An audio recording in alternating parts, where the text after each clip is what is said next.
Hello and welcome again to the Mud Pie. I invite your attention again to Proverbs chapter 14 and verse 12. There we read, "There is a way which seemeth right unto a man, but the end thereof are the ways of death." Well, it's an old story, isn't it? The way seems right, but it's wrong. Your opinion that the path is right does not make it right. Your sincerity in that erroneous opinion does not exempt you from its consequences.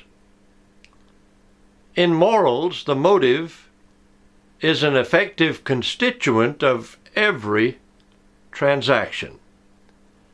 If a man endeavor to form a right judgment and yet fall into error, will not his sincerity exempt him from the consequences of his mistake? That's the question. This supposition is entirely contrary both to the testimony of the Word of God and to the analogy of nature itself. It sets up willful fancy against uniform fact. An example. A man contracts and pays for a ship to be built out of first-rate materials and workmanship. In due time, a vessel is delivered to him of goodly appearance, but built of unseasoned material, and it is not watertight in the joints. He embarks with his family and his goods. When he is out of sight and the storm has begun to blow, the truth begins to circulate from lip to lip among his former neighbors that the ship is not seaworthy. The question is anxiously discussed whether the ship can accomplish the voyage.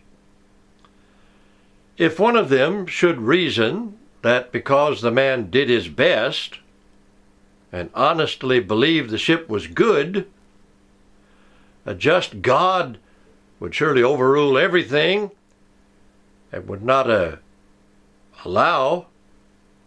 not permit the innocent to be drowned while the guilty party stood on dry land in safety.